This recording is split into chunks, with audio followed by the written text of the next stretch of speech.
కానీ ఇప్పుడు తాగలే పరిస్థితిగా లేదు. అట్లనే అన్నీ డెవలప్ అయ్యి ఇప్పుడు ఫామ్ ల్యాండ్ కూడా వచ్చారు, ఫామ్ హౌస్ కూడా వచ్చారు. వాళ్ళ ఓన్ ఫామ్ కావాలి, ఫామ్ ల్యాండ్, అక్కడికి పోవాలి, కూర్చోవాలి, 2 రోజులు గడపాలి. బర్త్డే సెలబ్రేషన్స్ మీరు కూడా చూస్తున్నారు, మీరు చిన్నప్పటికి ఇప్పుడు బర్త్డే చేసుకుని ఇస్తాను, అవునా కదా? ఇలా డెవలప్మెంట్ అవుతూ ప్రతి మిడిల్ క్లాస్ ఫ్యామిలీ కూడా, upper middle class family, middle class family కూడా దే వాంట్ దట్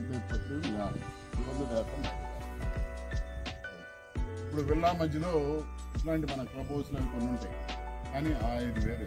ఇక్కడికి వచ్చింది చూడండి, ఈ గాలి ఆ విల్లా మధ్యలో ఇవ్వగలుగుతారా?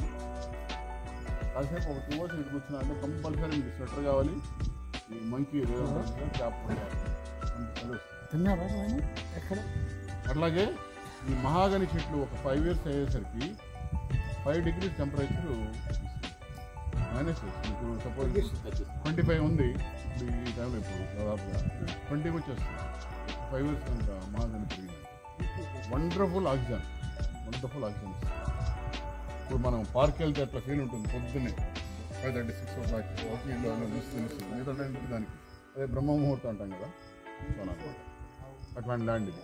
ప్లస్ వెనకాల ఇక్కడ ఫారెస్ట్, అక్కడ వెనకాల చూస్తే కొంతమందికి అక్కడ కనబడుతుంది, చూడట్లేదు. జంగల్ బాగా కనబడుతుంది సార్. ఇంకా మీరు అటు వెళ్ళినప్పుడు చూడొచ్చు. పైకి ఎక్కారంటే ఇంకా బాగా కనిపిస్తుంది. నెమళ్ళు ఉంటాయి, కుందేళ్ళు ఉంటాయి, ఇటు పరిగెత్తాయి ఇక్కడ జింకలు వండర్ఫుల్గా అసలు ఎట్లా